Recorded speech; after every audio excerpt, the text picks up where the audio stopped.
Assalamualaikum warahmatullahi wabarakatuh. A'udzubillahi minasyaitonirrajim. Bismillahirrahmanirrahim. Alhamdulillahilladzi arsala rasulahu bil huda wa dinil haqq liyudhhirahu 'ala dini kullihi walau karihal musyrikun. Asyhadu an la ilaha illallah wahdahu la syarikalah wa asyhadu anna Muhammadan abduhu wa rasuluhu la nabiyya ba'dah. Allahumma shalli wa sallim ala hadan nabiyina Muhammadin wa ala alihi wa ashabi asma'in. Wa qala ta'ala fi kitabil karim, a'udzubillahi minasyaitonir rajim. Ya ayyuhalladzina amanu taqullaha haqqa tuqatih wa la tamutunna illa wa antum muslimun. Ya ayyuhalladzina amanu taqullaha wa qulu qawlan sadida yusri lakum a'malakum wa yaghfir lakum dzunubakum wa may yuti' Allaha wa rasulahu faqad faza fawzan 'azima.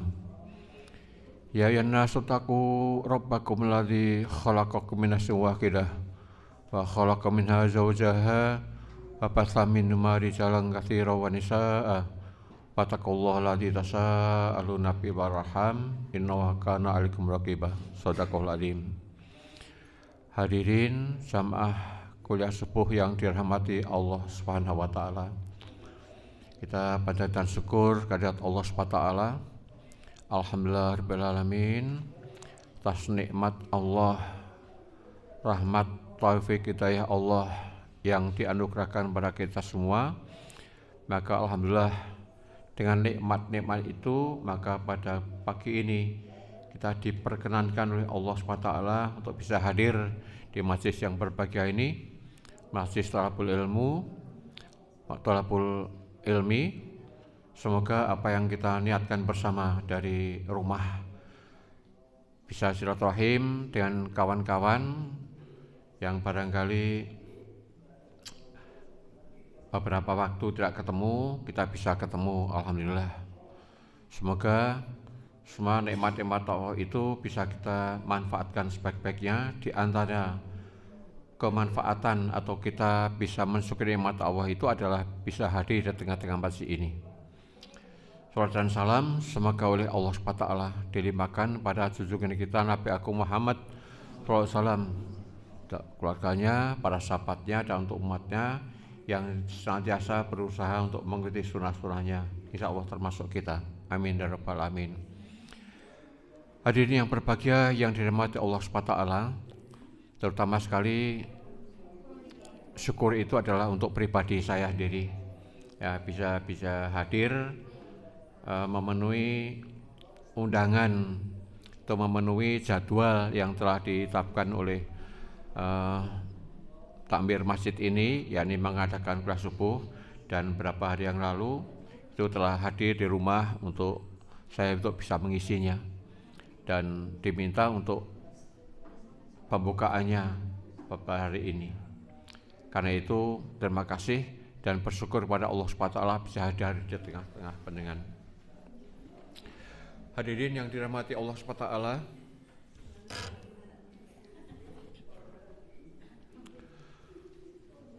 bahwa kita bersyukur bahwa Islam yang kita pegang erat-erat sampai kita menghadap Allah SWT itu betul-betul telah sempurna, ya.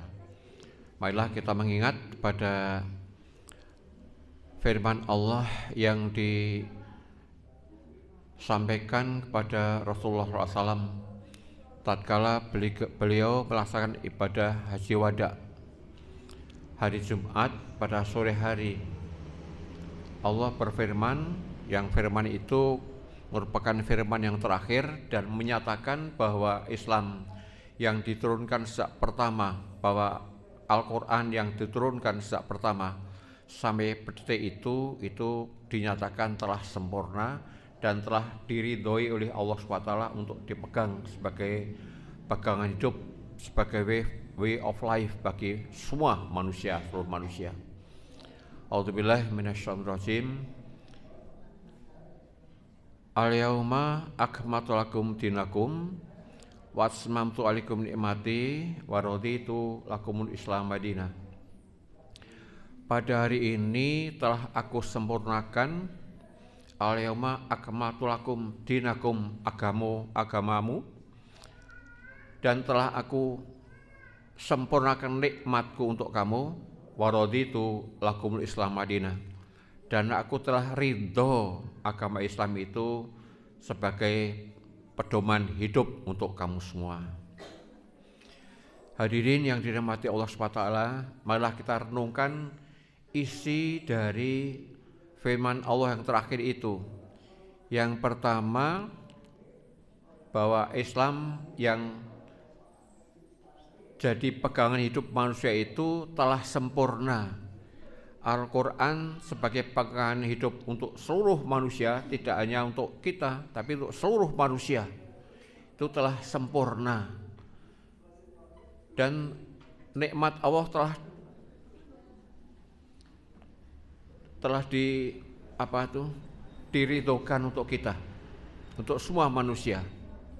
Dan agama Islam telah diridhoi oleh Allah SWT untuk pegangan hidup seluruh manusia. Lalu apa makna dari semua itu?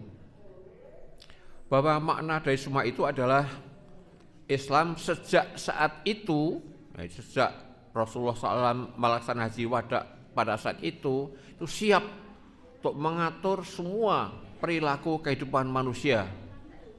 Sekali lagi, sejak saat itu Islam telah siap untuk mengatur seluruh kehidupan manusia. Jadi tidak hanya manusia di sini, di Indonesia, di Amerika, tapi seluruh manusia di dunia ini. Islam telah mengatur untuk semua itu. Kemudian yang menjadi pertanyaan bagi kita adalah mengapa Islam mengatur semua perilaku kehidupan manusia itu? Ini yang menjadi pertanyaan, mengapa Islam akan mengatur semua perilaku kehidupan manusia itu? Nah, ini yang pertama, karena kita ini dijadikan oleh Allah SWT adalah fi ahsani taqwim, dalam sebagus-bagusnya bentuk.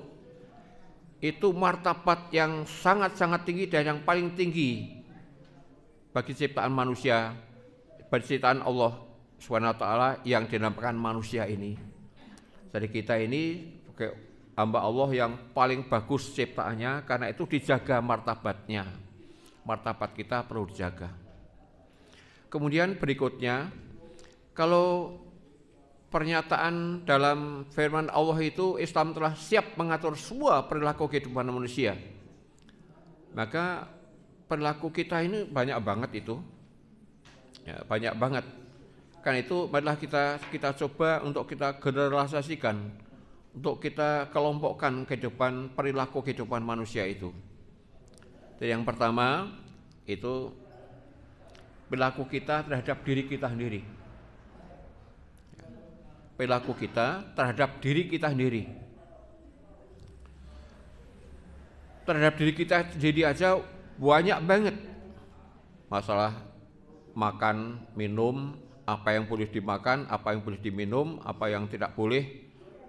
Ya. Kemudian bagaimana kita berpakaian yang kita pakai ini.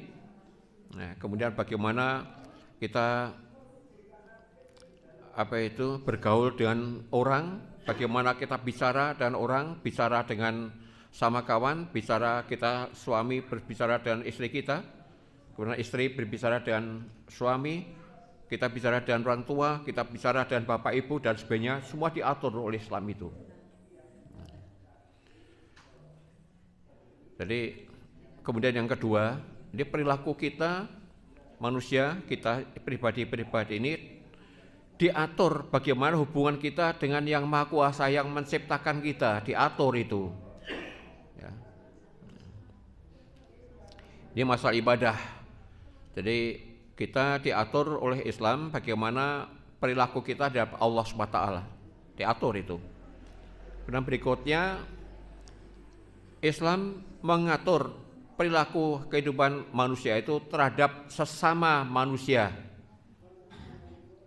Sama manusia, semua golongan, semua lingkungan yang berbeda-beda itu, dengan berbicara atau berhubungan dengan tiap manusia itu ada yang kalau di dunia ini sekarang ini ada kelompok ini, kelompok ini, kelompok itu, ada organisasi ini, ada organisasi itu dan sebagainya. Kita diatur itu, ya. Bangsa kita, bangsa Indonesia diatur bagaimana hubungan kita dengan orang di Amerika. Ada aturannya itu. Bagaimana kita bergaul dengan orang yang non-Muslim, itu semua diatur. Kemudian yang ketiga, keempat. Nah, bagaimana yang keempat ya, Islam mengatur hubungan kita dengan sama makhluk. Bagaimana berhubungan kita dengan makhluk hidup. Ada hidup berkembang, ada hidup bernyawa. Jadi ada yang hidup itu bernyawa dan ada yang hidup tapi tidak bernyawa tapi berkembang. Dalam ini misalnya kita berhubungan dengan binatang. Itu bernyawa, sama makhluk bernyawa. Bagaimana hubungan kita dengan tumbuhan? Itu berkembang tapi tidak bernyawa. Itu diatur oleh Islam. Semua diatur oleh Islam. Kemudian yang terakhir, yang kelima, relasi atau kita kelompokkan hubungan kita manusia ini, pribadi-pribadi kita ini, bagaimana kita berhubungan dengan alam. Alam ini bisa dengan udara, dengan air, dan tanah, itu adalah alam. Semua diaturnya, semua itu. Mengapa, kembali kepada persoalan yang di depan, yang menjadi pertanyaan bagi kita adalah, mengapa Allah dengan menggunakan firman-firman Allah yang termaktub dalam Al-Quran itu untuk mengatur semua perilaku kehidupan manusia. Sekali lagi, untuk menjaga martabat manusia. Agar manusia itu martabatnya terjaga. Jangan sampai manusia ini jatuh ke dalam hal yang tidak menurut aturan Islam.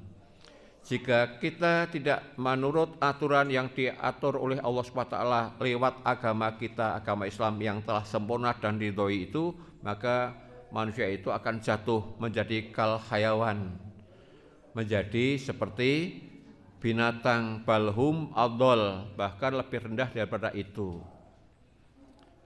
Bahkan dalam surat Al-A'raf itu kita disamakan, diumpamakan kalb, seperti kalb, Masya Allah, seperti anjing Allah. Jadi kalau orang yang tidak menggunakan aturan atau aturan-aturan dengan agama kita itu oleh Allah SWT ditamsilkan seperti kalb, seperti anjing. Itu Allah yang memberikan tamsil atau ibarat itu adalah Allah SWT, bukan kita itu. Ya, jadi orang yang mendustakan dengan ayat Allah itu kalb seperti anjing. Diperintah ya ya lahat, iratnya dijulur-julurkan. Kalau dilarang juga sama meret-meret seperti itu. Na'udzubillah. Ya, karena itu kalau seperti itu berarti martabat manusia akan jatuh itu. Hadirin yang berbahagia yang dirahmati Allah SWT, marilah kita membicarakan yang pertama itu. Ya, kita diatur oleh agama Islam itu pribadi kita terhadap diri kita sendiri. Contohnya saja bagaimana kita makan, bagaimana kita minum. Ya, semua makanan itu dibolehkan kecuali yang dilarang. Kalau begitu, semua makanan itu boleh dimakan kecuali dilarang. Nek ngono, ya, kalau begitu banyak banget yang dibolehkan dan sangat sedikit yang diharamkan. Karena itu yang kita perhatikan adalah, yang kita ingat-ingat adalah yang dilarang itu. Karena yang dilarang itu hanya sedikit, ya, hanya sedikit. Coba kalau kita makan, kalau nasi jelas ya, nasi itu jelas. Ada orang yang makan nasi biasa, kita makan nasi. Ada nasi itu ada nasi beras, ada nasi jagung di tempat kita ya, di lingkungan kita itu. Ada nasi yang terbuat dari beras, ada yang jagung. Itu jelas. Kemudian daging yang kita makan itu jelas. Kita biasa makan daging ayam, daging bebek, daging mentok, daging banyak, sebanyak jarang tuh. Angsa itu maksudnya bukan yang lain. Jadi kita membahasakan Indonesia, membahasakan Jawa itu ada banyak. Itu bahasa Indonesianya angsa itu. Ya, itu semua biasa kita makan. Kalau begitu, marilah kita bicarakan tentang hal-hal yang boleh dimakan dan yang tidak boleh dimakan. Macam apa itu? Marilah kita mengingat pada sabda Rasulullah SAW. Ya, jadi innal halala bayinun wa innal harama bayinun. Sungguhnya barang-barang yang halal itu jelas, bayin, jelas. Seperti tadi itu, kalau bahasa makanan ya nasi jagung, nasi, apalagi kalau di tempat lain ada tiwul, ada apalagi dan sebagainya itu jelas, itu dihalalkan bagi kita. Innal halala bainun wa innal harama bainun. Dan yang diharamkan itu juga jelas itu. Ya. Babi, ya, jelas. Kita tidak pernah mengkonsumsi babi, ngingu tidak, ya, piara tidak.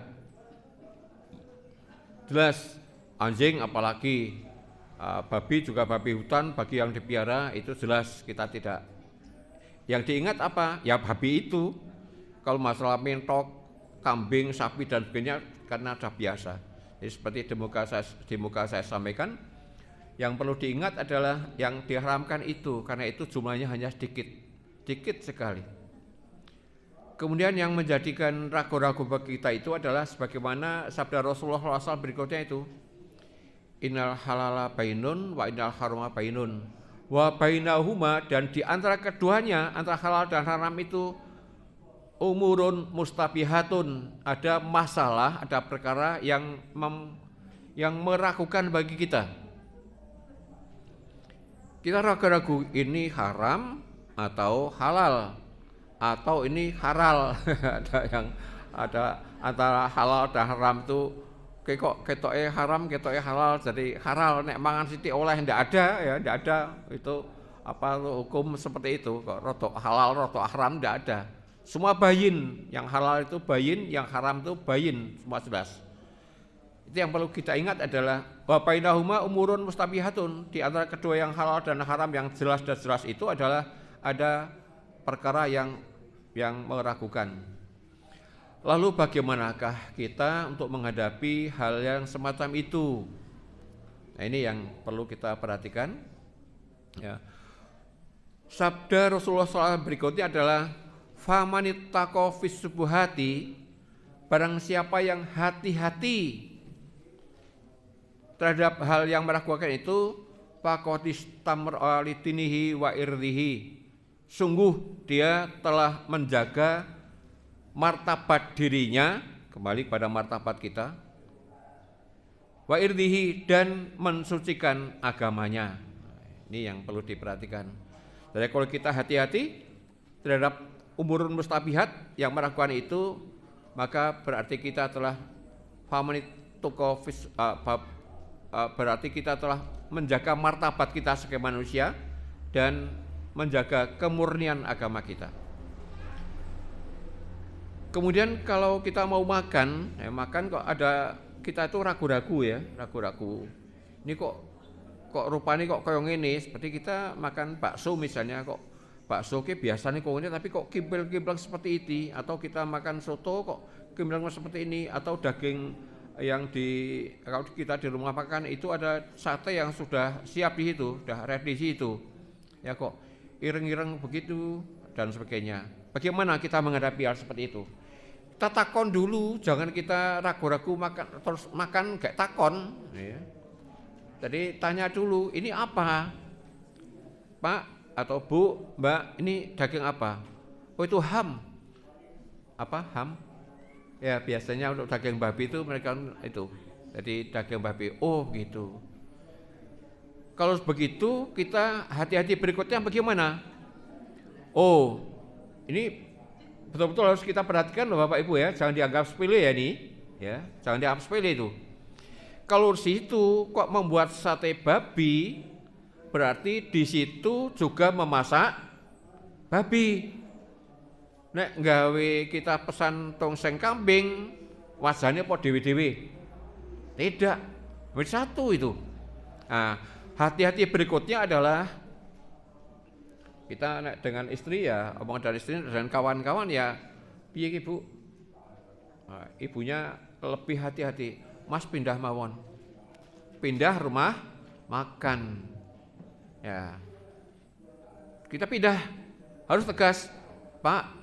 Mbak, nyuwun ngapunten, saya mau pindah pamitan itu, saya ke sana. Kenapa Bu? Kenapa Pak? Ya kok ada hal-hal yang silakan. Bohong silakan, tapi tidak untuk kemaksiatan, tapi bohong untuk kebaikan. Ya kok badan saya tidak enak atau apa dan sebagainya. Di sini kok menjual daging babi. Saya tidak cocok gitu. Anak muslimun, saya orang muslim. Tidak apa-apa itu. Karena di tempat kita tidak tertulis, justru di mayoritas agama Islam kita itu rumah makan tidak tertulis. Kalau ini menjual daging babi, di sini memasak daging anjing dan sebagainya tidak tertulis. Beda kalau kita di Bali justru. Di Bali itu kita minoritas orang Islam itu. Tapi sana kalau kita milih makan, kalau kita hanya satu kelompok, hanya misalnya apa itu, satu keluarga dan sebagainya. Rumah makan muslim jelas di situ. Beda kalau kita piknik itu jelas itu ya. Yang kita setuju adalah rumah makan yang jelas muslim itu. Nah, ini sikap hati-hati yang pertama tadi, kalau kita menghadapi makanan kita tanya dulu. Makan ini daging apa? Ini kambing Pak. Oh ya, silakan. Berikutnya bisa bertanya berikutnya, di sini tidak masak daging babi ya? Enggak. Oh ya, alhamdulillah. Terus kita enak makan berikutnya. Jadi jangan kita sudah dimakan baru tanya, oh, udah sate entek atau bakso sudah habis kok.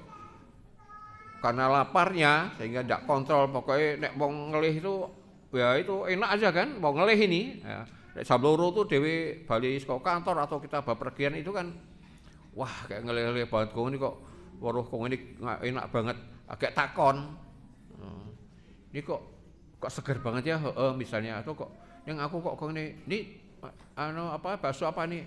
Ya biasa daging babi, masya Allah, neng piye, yang jero kabeh, nah itu kita keliru itu, karena itu dalam sabda Rasulullah itu. Faman ittaqa fi subhati faqad istabra alitinihi.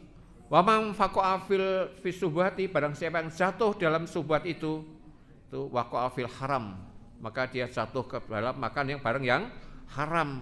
Masya Allah. Alhamdulillah itu. Nah, itu kemudian Rasulullah SAW memberikan penjelasan berikutnya itu, keterangan berikutnya itu, karroi yar'a haulal hima. Orang yang seperti itu orang kok ke haram ke halal kok ora ditakokke, itu ditamsilkan oleh Rasulullah SAW karro'iyar halal khimah, seperti orang yang mengembalakan gembalanya itu di pinggir tanah larangan. Ini ada halal, ini haram. Ini kebun, ini sawah yang umum, padang, dan sini ada tanduran kacang. Nah kita angon wedhus, angon kebu, angon apa kok di situ daerah itu dekat larangan itu. Yusiku ayar ta'afihi, orang di burung yang nedak itu, nek cara Jawa nedak, ngerti nedak? Ya, karena saya dari from this is jadi saya dari desa, biar gak kecil angon pedus, lebar pedusnya, nek orang ya angon kebu, karena juga punya kebu, juga punya jadi ngerti nedak. Dan pengalaman itu juga pengalaman pahit, itu anak desa itu nek kebune diculke terus memet, melintangi manuk dan sebagainya itu.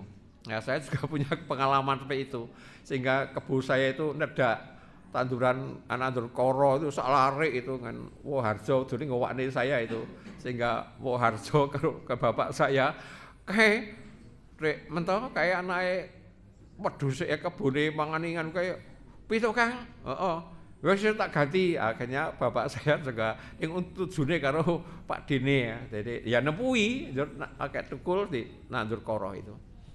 Ini kalau kita mengembala ya jangan, kalau ini kebun ya apa itu apa senengane ya, beran atau tidak ada tandurane, kok di sebelah itu tanaman, jangan menjadi itu, dijogo betul kalau begitu. Ini orang dijogo, yusiku arta afihi, orang wandi burung yang akan ada di itu. Nah, ini tamsil yang disampaikan oleh Rasulullah SAW antara haram dan halal kita harus hati-hati betul. Wa inna likulli malikin hima. Kanjeng Nabi paling pangandikan, dan tiap-tiap penguasa itu mempunyai hima, mempunyai larangan. Wa himallahu ma harimuhu, dan pelarangan Allah itu apa? Aturan larangan Allah itu apa? Ma harimuhu, apa yang diharamkan baginya. Yang diharamkan oleh Allah baginya, bagi kita semua. Ya, jadi tiap pemimpin, tiap penguasa mesti mempunyai larangan. Jadi coba kalau seperti sekarang ini kita hidup di kecamatan, itu ada larangan yang tidak boleh dilaksanakan di jalan ini. Misalnya Pak Camat memberikan aturan kalau masuk di sini harus begini.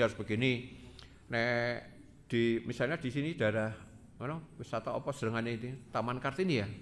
Nah itu misalnya di itu ada yang bolehkan, tapi yang ditulis larangannya. Kalau masuknya tidak diurus tuh larangannya. Tidak boleh parkir begini, tidak boleh merokok di sembarang tempat dan sebagainya, misalnya seperti itu. Tiap-tiap penguasa itu punya larangan. Dan apa yang dari larangan Allah itu adalah apa yang diharamkan oleh Allah SWT.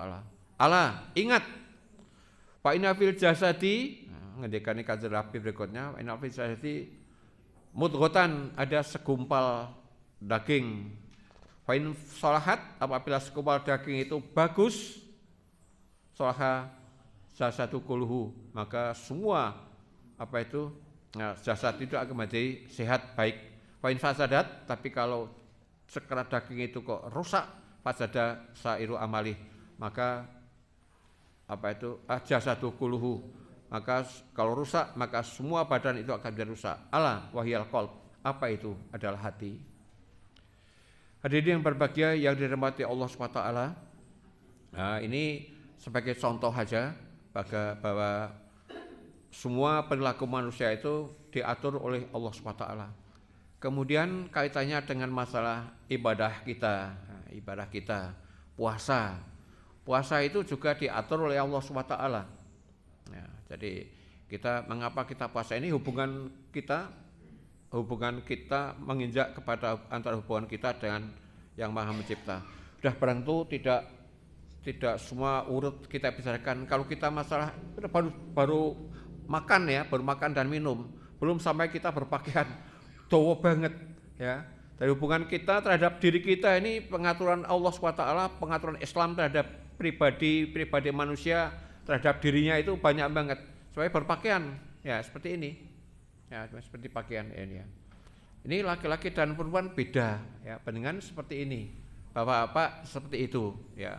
Bapak ya pokoknya beda ya. Ini bapak itu ada yang pakaian cekak, lengan cekak dan sebagainya. Bapak ibu-ibu beda. Ya, kemudian topi bapak juga dengan kerudung ibu tutup kepalanya juga berbeda. Jadi mengapa demikian? Untuk menjaga martabat manusia. Bahkan kerudung aja oleh Allah SWT ini tidak sembarang kerudung, tapi supaya lebih panjang ya. Jadi wanita supaya memperpanjang kerudungnya. Yang intinya semua itu adalah kita akan menjaga aurat. Nah, jadi aurat laki-laki dan wanita itu berbeda. Kalau laki-laki ini misalnya aja kita bicarakan aurat kita itu dari udal, jadi udal sampai dengkul ya, sampai lutut itu. Namun demikian, apakah kita hanya seperti itu? Dari ngaji itu pokoknya sekolah udal ini ditutup tekan dengkul, kemudian tidak pakai apa-apa, tidak pakai yang lain, ya dia seperti itu. Karena apa? Ya, karena itu tadi ada Islam itu adalah bagus. Dari kita itu bagus. Islam itu innahu thayyibun. Allah itu bagus. La yuhibbu illa thayyiban, tidak hanya mencintai pada hal yang bagus. Jadi kita berusaha sentiasa bagus agar kita termasuk hamba Allah yang dicintai oleh Allah SWT. Jadi kita tidak membicarakan semua perilaku kita dari diri kita sendiri. Nanti kita dilengkapi tatkala kita mendatangi halakoh selama kuliah subuh ini, sepanjang hari selama 29 atau 30 hari itu. Kita barangkali ada yang menyinggung masalah bagaimana tata cara hubungan dengan yang lain. Sekarang Anda melihat saja, mengapa Pak Imam kok duduknya di sini diatur itu, ya? Cuma diatur itu, ada aturannya itu. Bagaimana coba kalau saya kok bicara di tengah-tengah itu? Mesti sing ngarep para ndelok rono, sing kono ndelok rene, dan menjadi bingung. Tapi dengan demikian maka diatur demikian. Ini panitia itu mengaturnya itu. Supaya Pak Imam di sana sing dhuwur jagoke nang kursi. Ini bukan meninggikan martabat seorang kemudian merendahkan pendangan duduk di bawah itu rendah, bukan seperti itu. Karena dengan niatan adalah untuk kebaikan agar bisa dilihat oleh orang banyak. Karena biasanya termasuk Pak Imam diri itu nek ngaji kok ngrungokke kayak ini ngendikan di sana ki endi to ki wong iki sing kaya apa to wonge dan sebagainya. Kita mesti ingin melihat orangnya.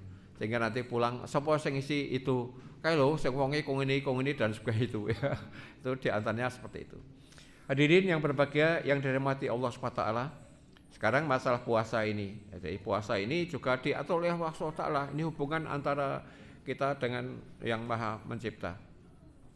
Kita diperintahkan untuk puasa.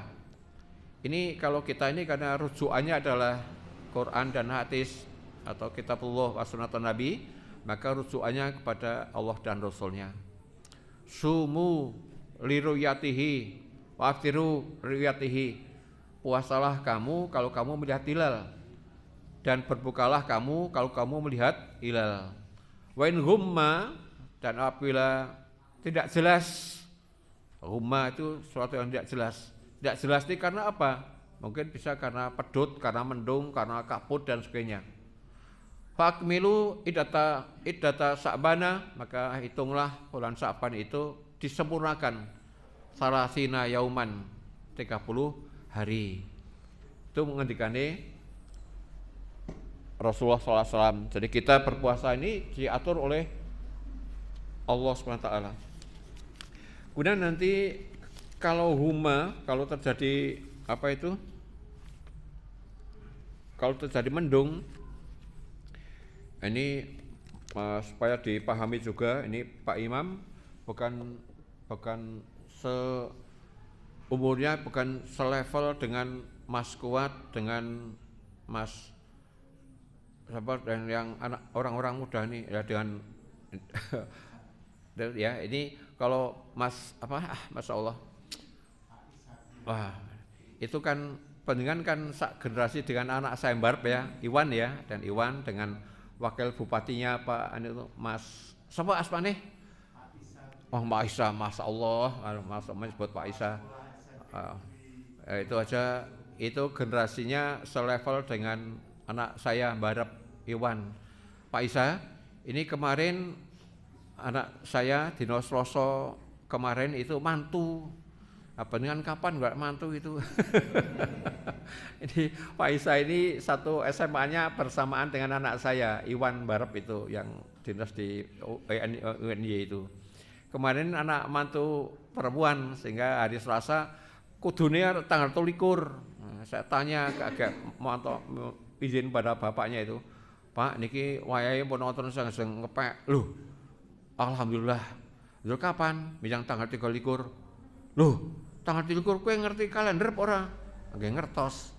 Piye maksude? Siam, ayo poso-poso karo nikahan bar kubel tu nikahan yo do ngaplo ngono. Pripun Pak? Kayak nyontoh adimu kan mbiyen. Anak saya yang menayanti itu juga sing lanang susu-susu wae. Ini juga begitu, sing lanang susu-susu wae. Poso-poso itu ora nikahan. Mbok nyontoh kaya kae. Kemudian pripun? Mbiyen adimu lah wis kono teko rene bapak ibune kono datang rene dengan anak laki-lakinya, terus saya dengan saksi, terus saya nikahkan. Nah, saya nikahkan, nikah siri. Saya nikahkan secara agama. Nah, sah. Kemudian nanti sing kulu wasrobu ke mengko nek diizinkan kulu wasrobu, nek sudah diizinkan makan dan minum barbodo. Oh nggih. Amake tak pikirin kalih mriko wong mriko niku nganu ngaten-ngaten. Nek arek kudu saiki urusan seperti itu jelas ya sadurunge tanggal 23. Ning aja mepet tanggal 22 rong begini wis apa Bapak siap-siap apa tuh tarawih dan sebagainya. Oke, akhirnya dilaksanakan kemarin Pak Isa. Ya, ini mudah-mudahan Pak Isa juga segera menyusul fastabiqul khairat. Disi-disian nikah ke anake itu. Berarti insya Allah Pak Imam saya dongake itu diambil oleh orang Demak itu. Mudah-mudahan tahun depan saya sudah meningkat derajatnya. Jadi dari Bapak menjadi Mbah ditambah dari Mbah Buyut. Nah ya, jadi ini levelnya saya dari S1, S2 menjadi doktor ya. Jadi Bapak, Ibu, Bapak, Mbah dan Mbah Buyut. Jadi doktor dalam sebutan keluarga. Insya Allah, alhamdulillah begitu. Dan Februari kemarin saya alhamdulillah itu ulang tahun yang ke-78. Jadi alhamdulillah ulang tahun yang ke-78. Alhamdulillah. Kita berikutnya, tadi kita ngomong apa? Jadi lali, tadi tekan nikahan oke. Puasa ya, jadi puasa. Kalau humma, kalau terjadi tidak jelas, itu juga diberi jalan. Allah memberikan jalan lebih dulu tuh daripada Rasulullah SAW. Coba dengan nanti baca surat Yunus surat Yunus itu surat yang ke-10 ayatnya 5 ya. A'udzubillahi minasyaitonir rajim. Waladzi ja'ala syamsa diya'an wal qamara nuron, dan dialah Allah yang menciptakan matahari diya'an bersinar, wal qamara nuron dan bulan bercahaya. Coba ibu dan anak sekalian yang saya hormati, ini telah diteliti oleh non-muslim ya, seorang ahli peneliti itu, bahwa beliau dalam penelitiannya mengatakan bahwa matahari memang mengeluarkan sinar itu. Artinya yang sekolah jurusan fisika ya. Tapi kalau wal qamar nuron, tapi kalau bulan itu bercahaya. Artinya memantulkan, bukan bersinar. Yang bersinar adalah matahari, maka itu luar biasa. Ini Allah di sini membedakan antara diya'an dan nuron. Jadi Allah itu menciptakan matahari itu diya'an bersinar, sedangkan qamar itu adalah nuron. Nah, ini luar biasa. Allah menggunakan bahasa-bahasa yang luar biasa, memang luar biasa, di luar biasa, jadi tidak biasa digunakan oleh yang lain. Wa qatarahu manazila, dan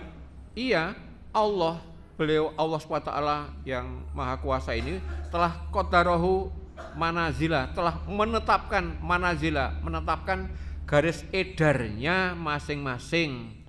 Bulan itu orbitnya seperti ini, matahari itu orbitnya seperti ini. Jadi matahari itu beredar seperti di lingkungan diri, edarnya sekali dan bulan juga demikian. Untuk apa itu? Lita'lamu adadas sinin, untuk mengetahui perhitungan tahun. Wal hisab, dan untuk mengetahui perhitungan waktu.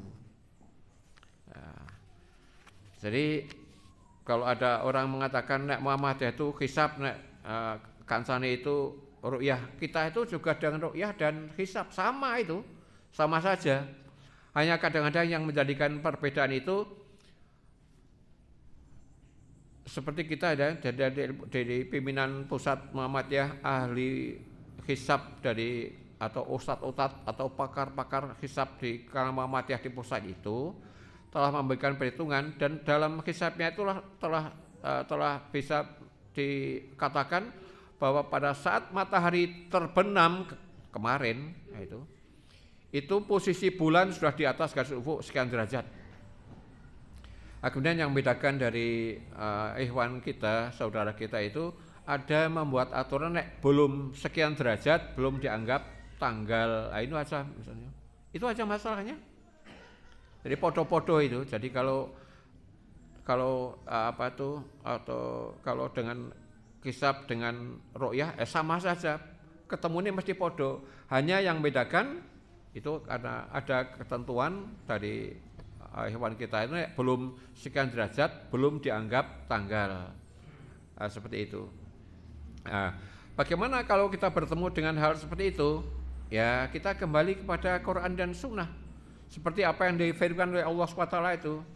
Ya ayyuhalladzina amanu, hai orang beriman, atiullah, taatlah kepada Allah kamu. Patuh Rasul dan taatlah kepada Rasul. Wa ulil amri minkum, dan pemimpin dari golongan kamu.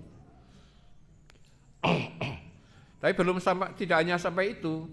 Tapi Allah memberikan penjelasan berikutnya itu. Fa in tanaza'tum bi syai'in farudduhu ila Allah wa rasulih. Apabila terjadi perbedaan pendapat dalam kamu taat pada Allah, Rasul dan pemimpin dari kamu itu, farudduhu, kembalikan hal itu, yaitu perselisihan itu ila Allah wa rasulih, itu kepada Allah dan Rasulnya. Maksudnya apa? Kepada kitab Allah, Al-Quran dan Rasul dan Sunnah Nabi. Dzalikum khairul lakum in kuntum ta'lamun. Itu sangat-sangat baik jika kamu termasuk orang yang mengetahui. Nah, sekarang kembalikan, karena ada perbedaan itu, kembali kepada Allah dan Rasulnya. Rasul itu memberikan penjelasan pada kita mulai poso ke kapan. Sumu liru'yatihi wa aftiru liru'yatihi. Wa in guma alaikum, apabila kabut, maka fa'akmalu idata salasina sa'banan wa in fa'akmalu adata sinin apa itu Sa'ban. Jadi Sa'ban dilengkapi dengan sempurna salasina yoman, disempurnakan 30 hari. Di situ monggo kita memperhatikan bunyi hadis atau bunyi ngendikan Kanjeng Nabi itu. Kanjeng Nabi hanya mengendikani kamu mulai poso kalau kamu melihat bulan dan kamu futur kalau melihat bulan. Di sini tidak ada, Kanjeng Nabi tidak memberikan batas. Kalau posisi bulan itu ketika matahari terbit sekian derajat, tidak ada. Hanya itu. Nah, sing ono itu tatkala bodoh sok, nek bodoh dhewe, bodoh. Saiki hari pertama wis ngerbok bodoh. Nyatanya begitu kok ya. Coba tanya istri-istri kita itu, wis sudah pesen panganan itu. Gitu. Ya, nyatanya kayak tangan saiki sudah pesen makanan kok sawen kula aja sementen wis gitu. Ya ini kita ndak apa-apa ngaji akeh awal poso sing ngerbok bodoh itu. Nah itu. Besok kalau hari raya itu waktunya, waktu kita sholat Id itu lebih tinggi atau lebih rendah? Lebih tinggi. Kanjeng Nabi paling menghentikan lebih kurang 2 tombak, 2 galah, lebih tinggi. Kemudian Nabi memberikan penjelasan untuk apa itu kok lebih tinggi itu. Ben dewi ngerampungke lebih dulu tentang zakat fitrah kita. Jadi zakat fitrah kita tuh lebih dulu di apa tuh lebih ojo ngantek wis sholat Id jebule urung zakat fitrah, maka itu termasuk zakat biasa, tidak termasuk zakat fitrah. Dan apalagi sing diarahke dari Kanjeng Nabi, kita makan dulu, kita makan orang mangan sing ngantek enggak ya, tapi kita sekedar minum dan itu sing dipesenke saiki kiye kita icipi itu ya, kita cicipi itu. Nah, itu membagian istri kita dari sing pesen-pesen bojone dhewe itu wah wis gatake banget karo bojone, kita masih sok men begitu mau salat Id kita ngicipi makanan ini, sudah begitu. Tapi beda lagi nanti kalau sudah Idul Adha. Idul Adha itu apa? Tidak 2 penggalah tapi satu penggalah dari 1 tombak itu, lebih pendek waktunya. Ngapain begitu? Karena Kanjeng Nabi memberikan penjelasan agar kita segera untuk menyembelih binatang atau korban itu. Disegerakan itu. Dan kita disunatkan tidak makan apa-apa yang biasanya minum nasgitel itu ditahan dulu. Ya, kita belum makan apa-apa, belum minum apa-apa sebelum kita selesai sholat Id. Nah, gitu, ada bedanya. Jadi sekali lagi, kalau kita ibadah, hubungan kita dengan Allah SWT itu ada aturannya, sudah diatur. Ibadah kita terhadap diri kita dan kita kepada Yang Maha Kuasa. Kita kembali kepada pada hadis tadi itu. Ma khalaqallahu dzalika bil haqq, tiadalah Allah menciptakan hal seperti itu. Seperti itu maksudnya samsa itu diaan bersinar, wal qamara nuron, itu Allah menciptakan seperti itu tidak sia-sia, itu bil haqq, dengan kebenaran. Yufasil ayati la'allahum ya'lamun liqaumin ya'lamun. Allah memberikan penjelasan seperti itu agar kita tahu dan dewi ngerti batasan waktu. Setahun itu berapa bulan, 1 bulan berapa hari, 1 hari berapa jam, 1 jam berapa menit, 1 menit berapa detik, dan sebagainya. Sehingga kehidupan kita seperti sehari-hari itu sudah sesuai dengan menggunakan ilmu hisab. Sabiro ke? Oh, jam 6. Sabiro? Oh, kurang 5 menit. Kita sudah, kita jam sekarang berapa nih? Jam 12 kurang 10 sekarang ya. Oh, berarti kita sholat duhur. Tidak seperti zaman dulu ya. Dewi ndelok matahari itu kalau di Mekah gampang itu, karena matahari itu selalu bersinar dengan terangnya. Nek Dewi itu sekarang udah alhamdulillah, zaman Pak Imam, itu zaman Pak Imam kecil ya 40, 50, 60 tahun yang lalu beda dengan sekarang. Kalau dulu bapak-bapak kita itu menunggoni apa? Bom. Kalau Temanggung, di masjid Temanggung itu ada bomnya itu. Jadi kalau sudah maksa beb, dur banget, belum blok itu. Ayo nek nang Temanggung parane saya krungu, nek senang darah-darah kono apa krungu ndak ngerti. Sing padahal apa? Lawa. Nek lawane wis metu berarti kita boleh berpuasa. Ning kalau semono anak nakal juga sudah ada, dan anak nakal orang boros saiki wae. Dene saya seringnya diprintengi nang kebon itu. Nang kebon kan ben nang kebon gedang itu diprintengi ben makbur. Bali kan bapakne kan mbokne, "Mbok wis buka." "Oh, aman buka." Kae lawane wis do mabur itu. Karena anak-anak itu subhanallah. Hadirin yang dirahmati Allah SWT, sesungguhnya saya telah mencatat banyak hal ini, tapi sudah waktunya sudah habis ya. Jadi saya membuat catatan ini. Ada bulan Ramadan itu merupakan karunia Allah yang luar biasa. Ada 5 keistimewaan bulan-bulan Ramadan ini yang tidak ada kenikmatan itu tidak diberikan kepada Nabi selain atau sebelum Rasulullah SAW.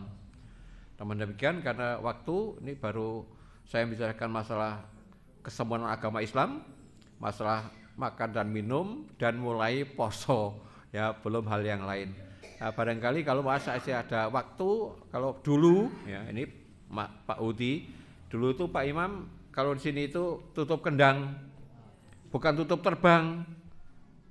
Ya, ibu-ibu yang sudah agak sepuh itu, nek ingat itu Pak Imam nek di sini itu mesti tutup kendang. Tahu kendang? Kendang kene ana tutupe. Jadi Pak Imam mengawali dan mengakhiri. Nek tutup terbang ki ngarepe buntet, mburine bolong. Jadi mengarep tok. Jadi ngarep tok itu. Tapi kalau mengendaki masih ada waktu, ya bisa kita bertemu lagi itu pada kali yang lain. Tapi kalau akhir itu tanggal 28 saya sudah tidak bisa, kan masih ngisi di Ngadirjo ya, tanggal 28 puasa. Jadi kalau selain itu apakah penutupannya akan tanggal berapa, asal selain tanggal 28. Hadirin yang berbahagia yang dirahmati Allah SWT, itulah yang bisa saya sampaikan lewat meeting atau pertemuan pagi ini. Mudah-mudahan dengan satu permohonan ya Bapak Ibu sekalian, saya ingatkan itu sebagai penutup bahwa kita pada waktu buka terakhir tahun yang lalu itu kita mesti sujud syukur ya. Rabbi auzini an ashkur ni'mataka allati an'amta alayya wa ala walidayya wa amalan sholihan tardahu wa adkhilni fi rahmatika fi ibadika sholihin. Ya Allah, janganlah Kau jadikan bulan puasa ini terakhir bagiku, tapi mudah-mudahan aku dipertemukan dengan bulan puasa yang datang. Saya akan beribadah kepada Engkau. Ini dikabulkan oleh Allah SWT. Karena itu jangan kita sia-siakan. Dan alhamdulillah dari cabang Parakan ini sudah membuat itu kemarin itu Mas Sudi dengan Pak Uji dengan anak muda siapa itu? Hilmi ya itu datang merealisasi masalah konseling surga itu ya. Alhamdulillah kita itu baru satu di antaranya adalah kita masuki kaleng-kaleng itu tiap hari ya. Jadi kalau ibunya itu pimpinan cabang itu kepada Aisyah kan menyampaikan ada SMS ya toh sehari minimal piro? Jadi SMS itu singkatan, jadi sehari minimal 1.000 minimal. Nek angka itu 1.000 kah banget, nek duit ya minggu ngono kuwi. Nek angka itu 1.000 itu banyak banget, 1.000 itu 100 ping 10 oke banget. Nek duit ya minggu kuwi gitu, dari minggu kuwi. Maka itu namun demikian apabila itu ajek kalau sehari 1.000 maka satu bulan ada 30.000. Nek duit 30.000, nek 30.000 kok 500.000 gemeletak itu wong yang lirik kok ana duit to kiye gitu. Nek 1.000 ngentir wah timbang kang ngelap wis terus wae. Engko men dopeni wong barangkali gitu. Tapi beda antara 1.000 dengan 30.000. Jadi kalau satu bulan 30.000, kalau sakmene iki ya sudah di duit itu. Ya, jadi kalau akan beli semen ya sudah itu semen dan sebagainya. Karena itu marilah kita sudah dimulai dari cabang Parakan dan lazismu itu seperti itu, maka di tempat lain juga kita laksanakan. Tatkala kita memasukkan 2.000 atau 1.000, maka tiap hari malaikat yang datang itu langsung mendoakan yang satu, ya Rob, segera ganti malaikat sing ndonga itu, segera ganti apa yang telah diinfakkan oleh hambamu itu. Ini kesel nek poso orang ngombe ya, dan nek poso yang ngombe. Ini bedanya nahan kesel ya pahala. Kemudian yang satu, malaikat yang satu, kalau orang yang mampu kok jadi cetil maka segera binasakan harta benda orang itu. Naudzubillah. Maka itulah kita minimal jadi program SMS bagi darmawan bagi ibu-ibu ini, bagi Asia ini, maka minimal sehari 1.000 saja. Kita akan SMS atau SMD satu hari minimal 2.000 silahkan, atau SML satu hari 5.000 silahkan. Mahna itu kumanhu wastanibuhu, kalau diperintahkan dilarang oleh Allah dan Rasulnya wastanibuh, jauhilah itu. Wa in amartu bi fa'tu minhu mastata'tum. Tapi apabila aku perintahkan pada kamu, maka mastata'tum, laksanakan sesuai dengan kemampuan. Jadi sesuai dengan kemampuan kita masing-masing. Jadi yang penting kita ikhlas lillahi ta'ala. Demikian hadirin yang berbahagia yang dirahmati Allah SWT. Jadi mudah-mudahan apa yang saya sampaikan bermanfaat. Kalau ada kekeliruan itu adalah sebagai manusia makhluk tawanisian, tempat lupa dan salah. Mudah-mudahan Allah akan membenarkan kita semua. Ya, amin ya rabbal alamin. Billahi taufiq wal hidayah. Assalamualaikum warahmatullahi wabarakatuh.